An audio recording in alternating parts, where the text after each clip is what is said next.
Hai, selamat datang di channel Bercerita. Di video kali ini kita akan mengangkat sebuah kisah dramatis yang mungkin akan mengoyak hati kamu. Bayangkan, rumah tangga yang terlihat utuh, anak yang sayang orang tuanya, ibu yang selalu sabar.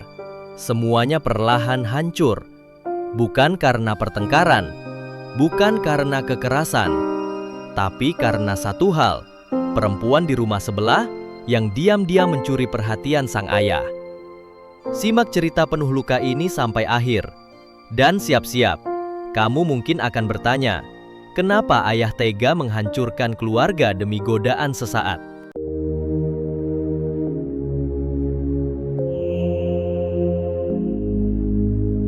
Namaku Vira, umurku 17 tahun. Aku duduk di bangku SMA kelas 3. Kami tinggal di sebuah gang kecil yang tenang, meskipun kadang suara tetangga masak atau anak kecil nangis masih suka terdengar. Rumah kami nggak besar, tapi cukup nyaman buat berteduh. Sejak kecil, hidupku ya begini-begini aja. Ayahku bekerja sebagai pegawai di salah satu kantor distribusi barang, ibuku ibu rumah tangga, dan aku anak semata wayang yang seringkali jadi tempat curhat ibu sekaligus partner nonton sinetron tiap malam. Awalnya, semua terasa biasa. Sampai akhirnya, ada tetangga baru pindah ke rumah sebelah. Rumah itu sebelumnya kosong hampir setahun. Lalu datanglah dia, seorang perempuan yang langsung jadi bahan gosip ibu-ibu di warung ujung gang. Namanya Bu Rani, tapi lebih sering disebut janda seksi oleh tetangga-tetangga. Gak tahu siapa yang pertama kali ngasih julukan itu, tapi dari hari pertama dia datang, semua mata langsung tertuju padanya. Bu Rani itu memang mencolok. Umurnya mungkin sekitar 35-an. Kelihatan jauh lebih muda dari ibu. Kulitnya putih bersih, rambutnya panjang, dan gayanya aduh, beda banget dari ibu-ibu di kampung ini. Suka pakai daster ketat kalau sore-sore nyapu halaman. Kadang pakai tank top dan celana pendek waktu buang sampah malam-malam. Anak laki-laki di gangku sampai sering pura-pura beli jajanan ke warung depan rumahnya, cuma biar bisa ngeliat dia lewat. Awalnya aku cuek, toh aku masih sibuk belajar buat ujian akhir. Tapi lama-lama, ada hal aneh yang mulai kurasakan di rumah. Ayah jadi berubah. Dulu, tiap pulang kerja selalu sempat bercanda sama ibu, nanyain aku belajar apa hari ini, atau minimal nonton TV bareng. Sekarang, pulangnya makin malam. Alasannya sih lembur. Tapi waktu aku iseng cek kantor tempat dia kerja di Google Maps, jam kerjanya cuma sampai jam 5 sore. Ayah pulang jam 9 malam. Itu pun kadang kelihatan capek tapi senyum-senyum sendiri. Ibu mulai curiga, tapi dia diam. Mungkin takut ribut. Tapi sebagai anak, aku bisa ngerasain, ibu lagi terluka. Bahkan cara ibu masak berubah. Biasanya dia selalu masak lauk kesukaan ayah. Sekarang lebih sering masak yang cepat aja. Katanya malas ribet. Tapi aku tahu alasannya bukan itu. Hubungan mereka makin dingin. Kayak ada tembok tipis tapi jelas, yang memisahkan mereka pelan-pelan. Puncaknya, malam itu aku nggak bisa tidur. Perutku agak sakit. Jadi aku keluar kamar buat cari air hangat. Pas aku jalan ke dapur, aku lihat ruang tamu gelap, tapi ada cahaya samar dari arah sofa. Ayah duduk sendirian di sana.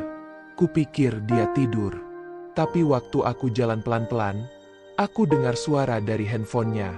Suara perempuan, ketawa-ketawa kecil, manja banget. Dan suaranya, aku kenal. Itu suara Bu Rani. Aku langsung berhenti di tempat. Dada rasanya sesak. Aku gak tahu harus ngapain. Ayahku dengerin suara perempuan lain tengah malam, dan itu tetangga kita sendiri. Sejak saat itu, aku gak bisa lihat ayah dengan cara yang sama lagi. Sejak malam itu, aku mulai berubah. Gak lagi banyak ngobrol sama ayah. Biasanya aku selalu minta antar ke sekolah. Tapi sekarang aku lebih pilih naik angkot atau nebeng temen. Ayah sih kayak gak sadar. Dia masih bersikap seolah semuanya normal. Tapi aku tahu, di balik senyumnya, ada kebohongan yang dia simpan. Ibu juga makin pendiam. Dulu dia sering nyapa tetangga, nganter makanan kalau ada yang sakit, ikut arisan, tapi sekarang lebih sering di rumah. Waktu aku tanya, "Ibu kenapa sih sekarang lebih sering di dalam?" Dia cuma jawab, "Lagi pengen istirahat banyak." Tapi matanya merah, bekas nangis. Dan aku tahu, ibu bukan orang yang gampang capek cuma karena ngurus rumah. Suatu hari, sepulang sekolah, aku lewat depan rumah Bu Rani. Aku gak sengaja lihat motor ayah terparkir di situ. Deg-degan rasanya. Itu masih jam 2 siang. Dan ayah bilang ke ibu dia ada rapat di luar kota. Tapi jelas-jelas motornya ada di depan rumah si janda. Aku berdiri cukup lama. Berharap mungkin ayah cuma numpang sholat atau berteduh. Tapi makin lama makin gak masuk akal. Gak mungkin lama banget kalau cuma numpang. Apalagi rumahnya juga bukan tempat umum. Aku pengen masuk dan langsung marah. Tapi kakiku berat. Aku takut lihat sesuatu yang gak sanggup aku hadapi. Jadi aku balik ke rumah, buru-buru masuk kamar, dan nangis sambil nutup mulut pakai bantal. Aku ngerasa sendirian. Aku gak bisa cerita ke ibu, karena aku gak pengen bikin dia makin sakit hati. Tapi aku juga gak bisa simpan ini sendirian terus-terusan. Beberapa hari kemudian, aku mulai perhatiin ibu lebih dalam. Dia masih masakin buat ayah, masih nyetrika baju ayah, dan masih duduk diam tiap malam sambil ngeliatin jam. Aku tahu dia nungguin ayah pulang. Tapi ayah makin sering pulang telat. Kadang jam 10 malam, kadang gak pulang sama sekali. Dan anehnya, ibu gak pernah marah. Dia cuma diam. Aku jadi bertanya-tanya, kenapa sih ibu masih tahan? Padahal jelas-jelas ayah udah mulai bohong, udah mulai jalan sama perempuan lain, dan pulang pun kayak tamu. Tapi mungkin, karena ibu masih cinta, atau mungkin karena ibu gak tahu harus mulai dari mana kalau ditinggal ayah. Sampai akhirnya, suatu malam aku dengar suara ibu nangis di kamar. Tapi bukan yang nangis histeris, cuma sesenggukan pelan. Aku berdiri di depan pintu kamar mereka. Gak berani ketuk, gak berani ganggu.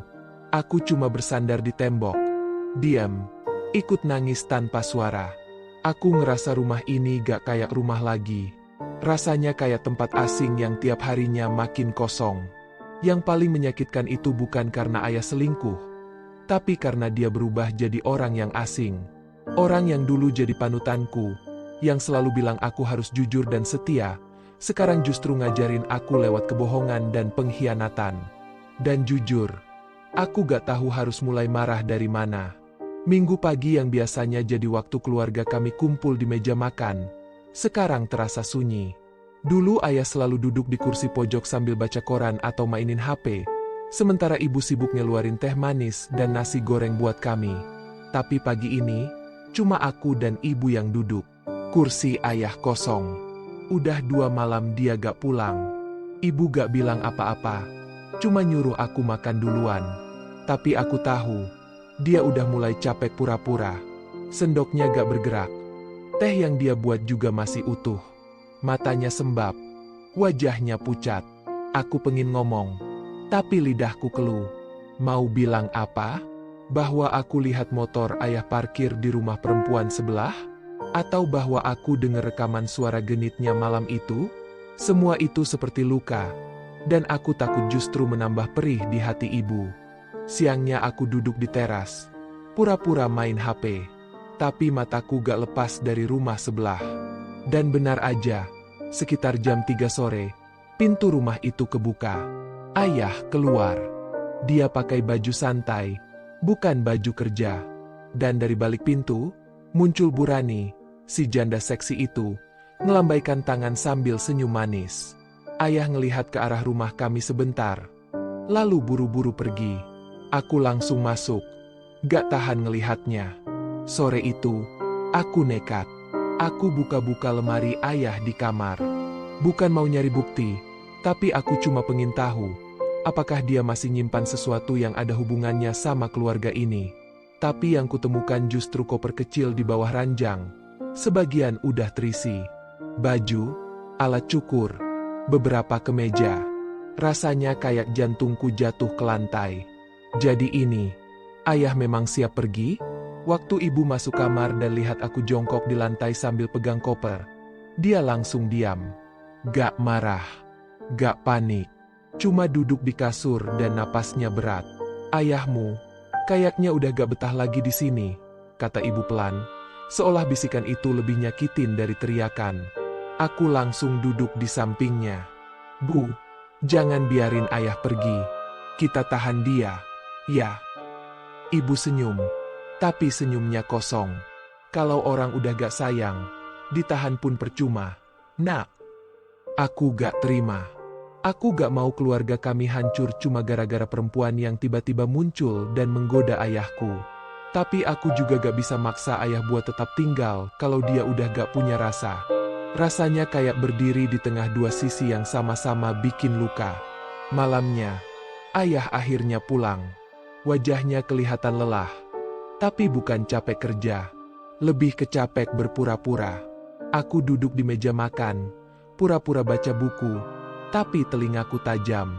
Aku pengen ngomong, kata ayah setelah cuci tangan. Ibu berhenti dari mencuci piring. Ngomong aja. Aku pengen pisah. Hening. Aku berhenti bernapas. Ibu cuma berdiri, tangannya gemetar. Tapi dia gak teriak, gak lempar piring, gak nangis. Dia cuma nunduk, lalu pelan-pelan masuk kamar. Ayah gak ngejar. Dia duduk di kursi, buka HP, dan lagi-lagi senyum kecil muncul di wajahnya. Aku tahu senyum itu bukan buat ibu. Dan malam itu, untuk pertama kalinya, aku benci ayahku. Sejak malam ayah bilang mau pisah, rumah kami makin sepi. Tapi bukan sepi yang biasa. Ini sepi yang menusuk. Kayak nggak ada suara tapi tetap bikin telinga berdenging. Kayak semua orang hidup di rumah ini, tapi nggak ada yang benar-benar hadir. Aku dan ibu jadi lebih banyak diam. Sarapan terasa hampa. Piring berkurang satu. Suara tawa di meja makan udah nggak pernah terdengar lagi.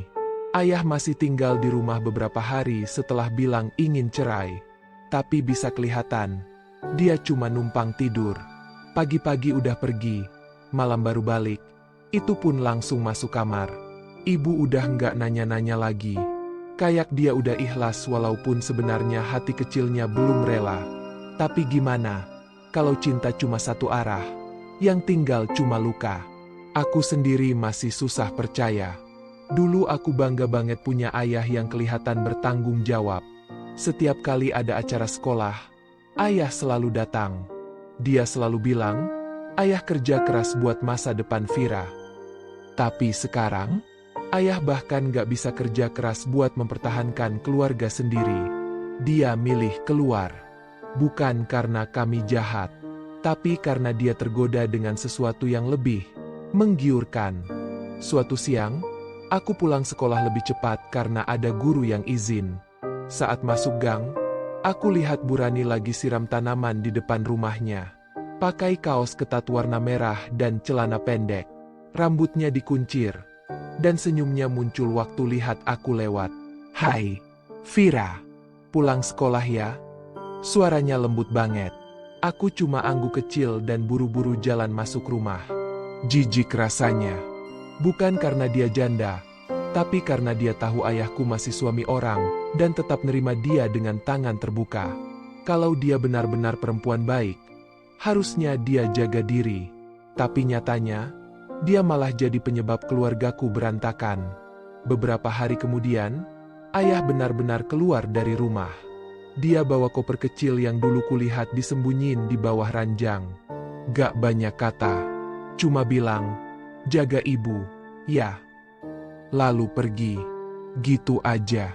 Gak peluk, gak pamit panjang. Dan itu sakit, parah. Ibu cuma duduk di sofa, matanya ngeliatin pintu yang baru ditutup sama ayah.